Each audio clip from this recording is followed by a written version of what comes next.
Penile surgery after 60. The truth no one talks about. Have you ever wondered if something you're doing every single day without even thinking could eventually lead to penile surgery later in life? Not because of cancer, not because of trauma, but because of the small, seemingly harmless habits that silently build up until one day your strength as a man begins to disappear without warning. Hi, I'm Dr. James. After more than 30 years of sitting across from older men all across America, from veterans and mechanics to professors and truck drivers, I've come to realize a frightening truth that hardly anyone ever dares to say out loud. The vast majority of penile surgeries after age 60 are completely preventable. But sadly, most men only find that out once it's too late. The problem isn't age, and it's not just medical conditions. It's the small things, daily routines that quietly erode your function and confidence over time. These men don't come to me because they're in pain. They come because something deeper has been shaken. Their pride, their identity, and their fear when they hear those three chilling words: penile surgery needed. Most of them thought they were doing fine until they weren't. But when I start asking about their daily habits, how they eat, how long they sit, how they treat their body, and how they allow testosterone levels to plummet without taking action, clearer picture begins to emerge. You see, no one teaches us how to protect male health after 60. No school, no textbook warns us that something as simple as prolonged sitting can damage the pelvic region and blood flow enough to require a surgical intervention. But here's the good news: you can absolutely avoid this. No drugs, no surgery, no loss of dignity. The key lies in recognizing these subtle yet destructive habits before they rob you of your vitality. And in today's video, I'm going to show you exactly how to do that. I want you to start seeing your body not just as a machine, but as a system deeply connected to your emotions, lifestyle, and self-worth. A healthy man isn't just someone with strong muscles, but someone with clear focus and deep belief in his ability to function fully. When circulation weakens, it doesn't just harm your body, it erodes your spirit. So, before we dive into the first hidden reason behind most penile surgeries after 60, I'd like to invite you to do something simple but important.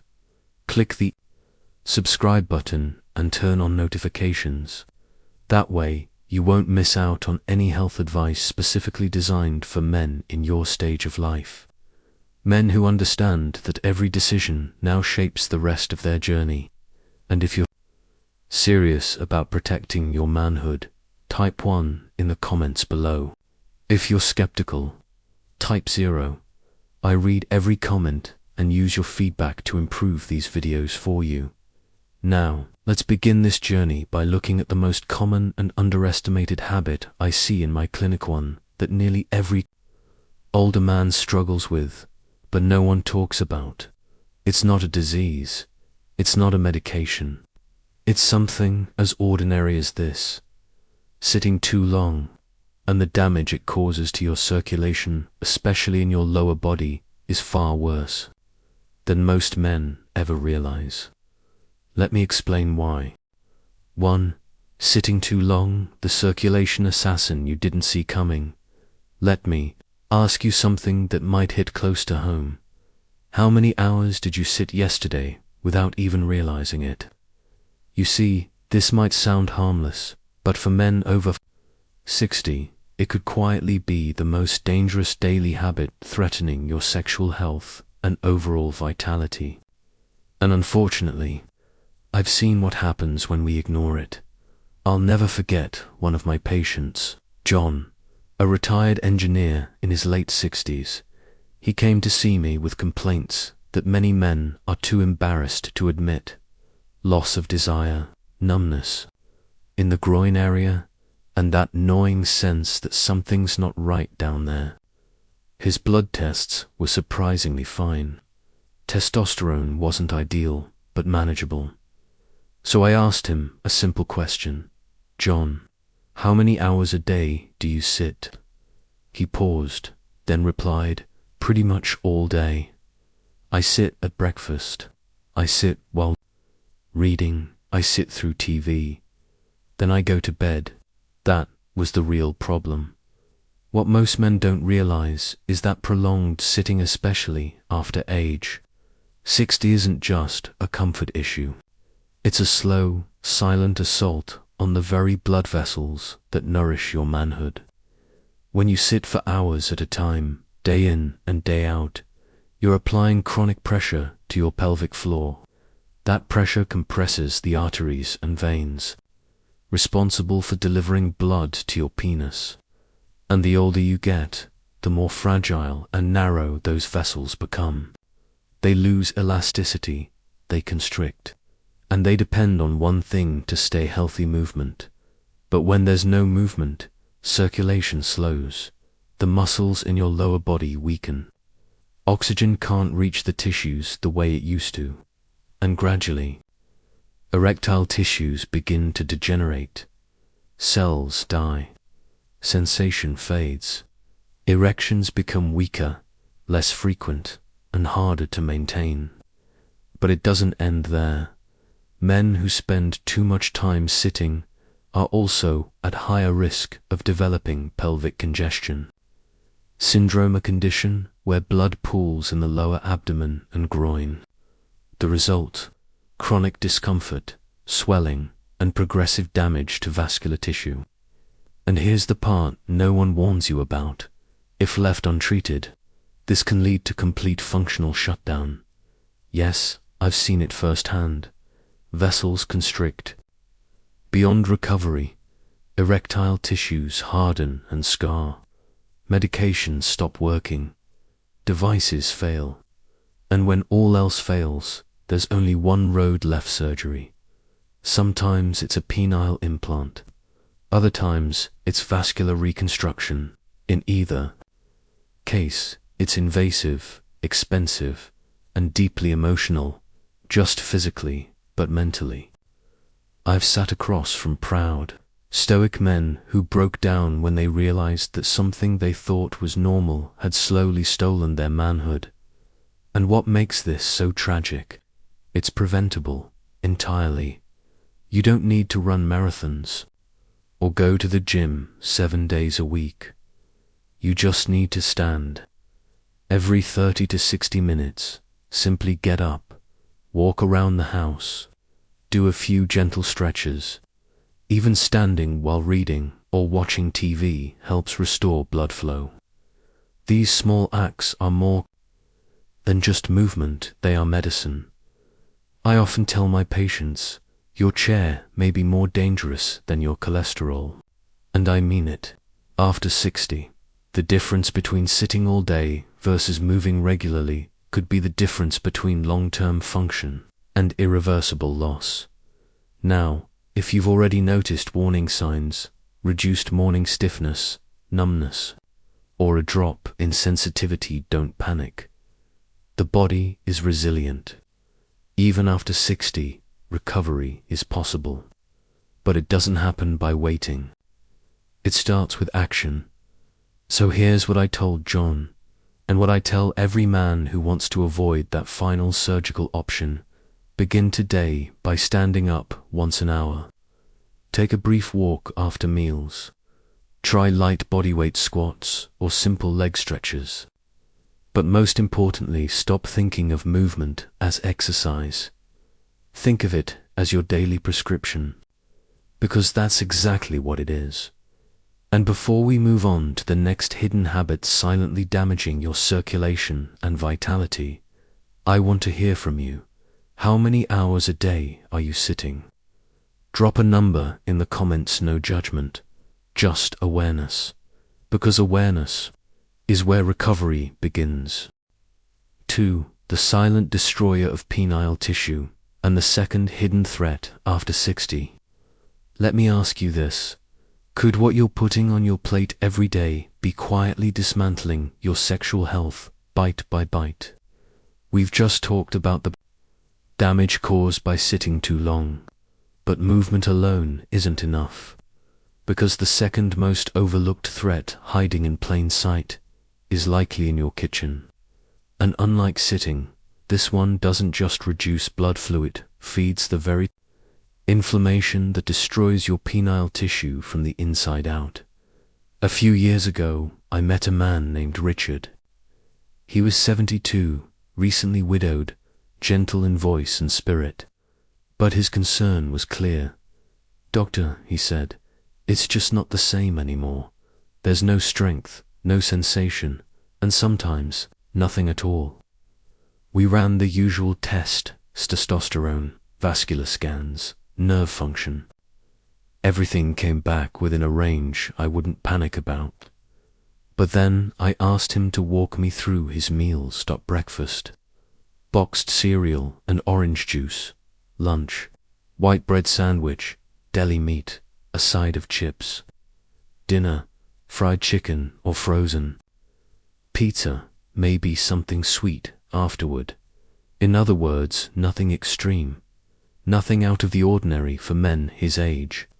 And that's exactly what made it dangerous, because these everyday foods were slowly fueling a fire inside him, a chronic, smoldering inflammation that was silently attacking the very tissues responsible for sensation, performance, and pleasure. Here's the truth I wish more older men knew: chronic inflammation is one of the leading causes of irreversible penile tissue damage. And no, it's not caused by injury or accidents. It's caused by what you eat every single day. Inflammation, when short-lived, helps your body heal. But when it becomes chronic, fed by high sugar, refined oils, trans fats, and processed meats, becomes a destructive force. One that doesn't just affect your joints or digestion. It invades your blood vessels. It damages nerve endings. It breaks down the smooth muscle inside your penis, the very muscle that allows for strong, sustainable erections. In Richard's case, this had been happening for years, quietly, painlessly, until one day, his body simply stopped responding. Chronic inflammation also disrupts your body's ability to produce nitric oxide, that critical molecule that relaxes your blood vessels and allows blood to flow into the penis. Without nitric oxide, there is no expansion, no pressure, no performance, and it gets worse. Over time, inflammation can confuse your immune system into attacking healthy penile tissue.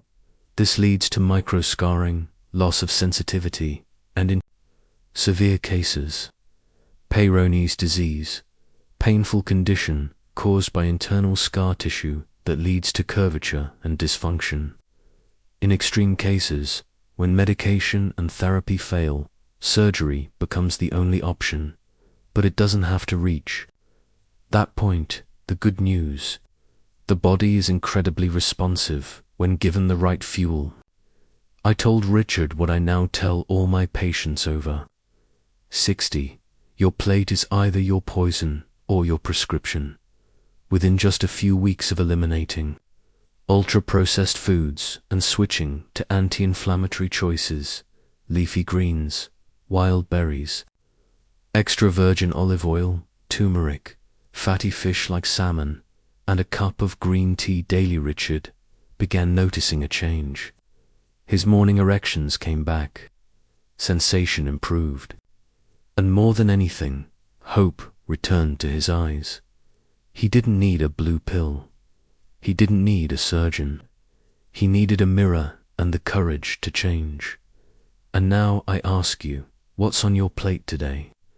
If you had to rate your last meal from 1 to 10 in terms of how much it helps or hurts your circulation, what number would you give it?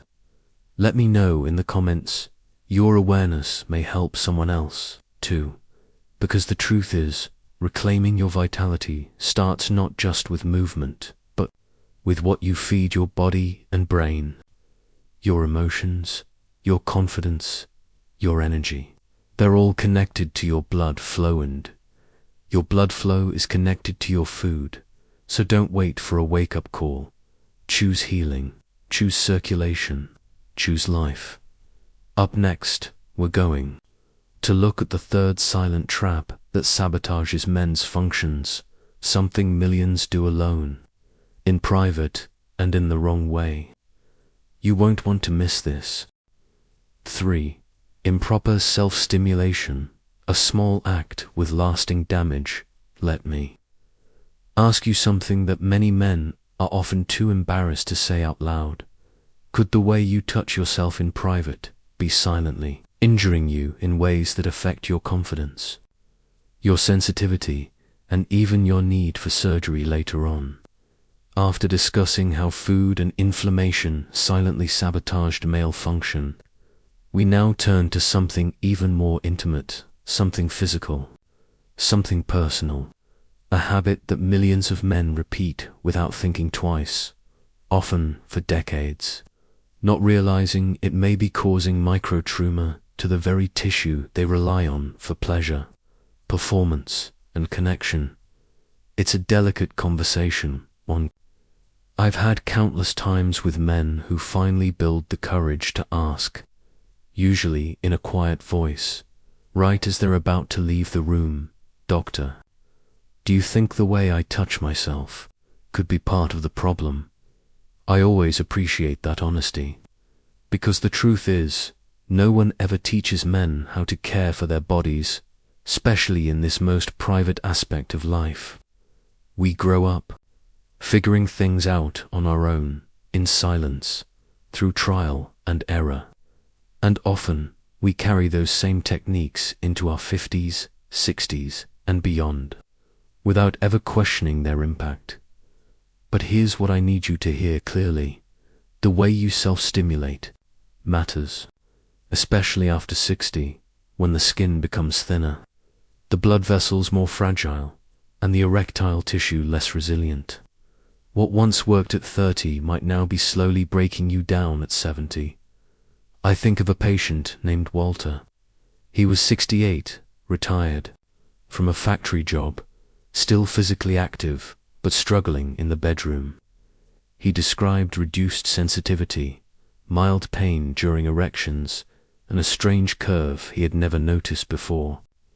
We ruled out the usual suspects: blood flow, inflammation, hormones, but nothing explained these structural changes, until I gently asked about his private habits. He looked down and said, "I've done it the same way for 40 years. Tight grip, no lube, just the usual." And there it was.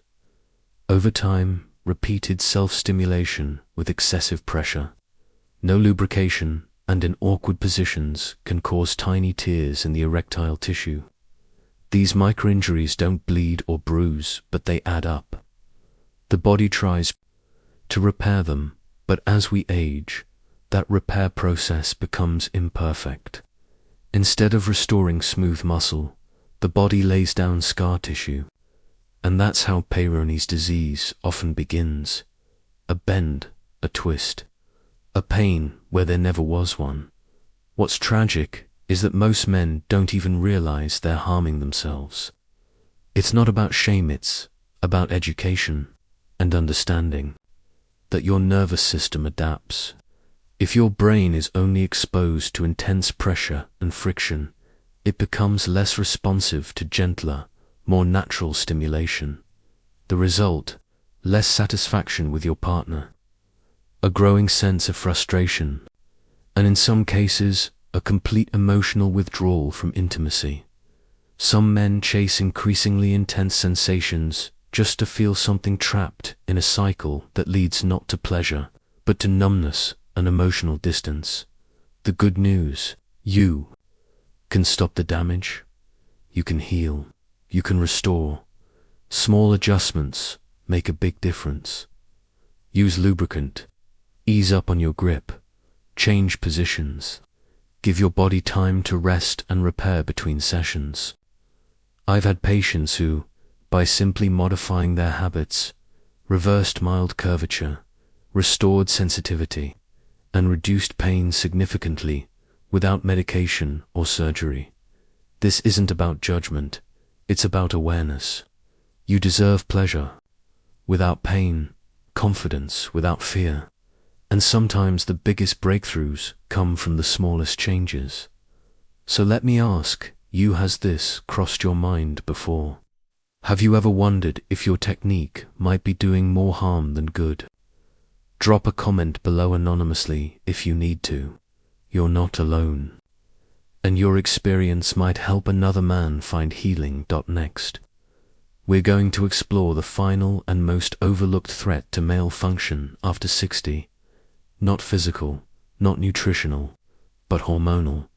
And it's the one that creeps up silently until everything starts to slow down. You'll want to hear this. 4. Low movement and low testosterone, the underrated duo that slowly destroys you. Let me ask you something that might cut a little deeper. Have you felt less like yourself lately, but you can't quite explain why? You're not alone, and the answer may lie in a biological storm happening beneath the surface, one that doesn't leave scars, but slowly robs you of your energy, your drive, and the very essence of your manhood. We've covered how poor self-stimulation can physically damage your tissue, but now it's time to address a deeper enemy, the silent collapse of your hormonal system. I remember a patient named Frank. He walked into my clinic with quiet eyes and a heavy heart, 70 years old, a former Navy veteran, a disciplined man who never missed a bill, an appointment, or a commitment to his family. But something had shifted. "Doc," he said in a whisper, "I feel like I'm fading. I'm still here, but I don't feel like me anymore." Frank hadn't had sex in over a year. He reported low energy, broken sleep, no desire for intimacy, even thoughts of it. "It's like the fire just went out," he told me. What Frank didn't know, and what most men never hear, is that to seemingly normal things were working together to steal his vitality: a sedentary lifestyle and declining testosterone. On their own, each is damaging. Together, they create a perfect storm, not just killing your ability to get an erection, but slowly erasing your identity as a man. You see, when we stop moving, when most of our days are spent on the couch, in the car, or at the computer, we're not just weakening our muscles, we're shutting down our hormonal engine. Movement, especially resistance-based movement, like hill walking, stair climbing, or even light weightlifting, is one of the strongest activators of testosterone production. It tells your body, I'm still in the game. I still need strength, power, purpose. But the less you move, the more your body assumes you've retired from life, and it adjusts accordingly. Testosterone starts to drop, and once it dips below a certain threshold, everything begins to shift. Your metabolism slows, your belly grows, your drive disappears, libido fades, erections weaken, sleep becomes fragmented, and you slowly begin to feel like a shadow of the man you once were. What most men don't realize is that low testosterone also weakens the penile tissue itself. Testosterone doesn't just drive desire, it preserves function. It maintains the structural integrity of erectile tissue, keeps your blood vessels responsive, and supports nitric oxide production for healthy blood flow. Without enough of it, tissue shrinks, blood struggles to flow, and eventually men turn to pills, then injections, and when those fail, surgery. But it doesn't have to be that way. When I spoke with Frank, we discovered he hadn't exercised in over 2 years. A minor knee injury had sidelined him, and he never got back into motion. He'd also been drinking more, eating later, and staying up too long. Nothing dramatic, just gradual. That's the dangerous part. There's rarely a moment you can point to and say, that's when it all changed. But it does change, slowly, silently, and absolutely. Our plan for Frank was simple. A short walk every morning, 10 wall push-ups daily, cut alcohol in half, lights off by 10 p.m., add zinc and vitamin D. Within 8 weeks, he came back brighter, more alive. Morning erections returned. His energy lifted. And more than anything, he said this: I finally feel like myself again. No prescription, no injection. Just movement, consistency, and understanding how the body really works. So, let me ask you directly, when was the last time you truly moved your body with purpose? When was the last time you went to sleep early, not because you had to, but because you chose to restore yourself? Let me know in the comments. Your story might wake someone else up, because sometimes the strongest medicine isn't in a bottle. It's in your breath, your blood, and your choice to take the first step. Up next, we'll bring all the hidden threats together and show you how to protect your strength, connection, and manhood for the years ahead. You've made it this far. Let's finish strong. 5. Conclusion: reclaiming strength. One decision at a time. So now you've seen it how, for everyday habits, seemingly harmless at first, can slowly take away the strength, sensation, and confidence that define you as a man.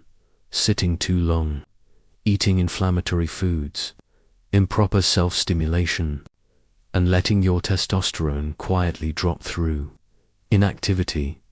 But simply knowing these truths isn't enough. The real power lies in what you choose to do with them. Because, despite what you may have been told, your body is not broken. It's responsive. It's waiting. And it can still change whether you're 60, 70, or beyond. You don't have to live in fear of losing function. You don't have to resign yourself to medications, injections, or surgery. You can take back what's always been yours: circulation, sensation, confidence, connection. And it starts today, not with massive change, but with small, steady shifts. Stand up every hour, walk after meals, trade inflammatory foods for healing ones, touch yourself with awareness and respect, challenge your muscles just a little each day. Reclaim your sleep, your routine, and your belief that your best days aren't behind you. They're just waiting for you to show up again. If there's one thing I've learned after decades of working with men just like you, it's this: the ones who heal the most are the ones who refuse to give up on themselves. You are not too late. You are not too far gone, and your strength is not a memory, it's a choice. Now, I'd love to hear from you. Which part of today's message hit home for you the most? Drop a comment below if it's just a word or two. Your voice might be the spark someone else needs. And if you found this video helpful, tap like to let us know. If you haven't already, consider subscribing and turning on notifications. Not for me, but for you, because you deserve to be reminded that your health is still in your hands. Let's keep walking forward together.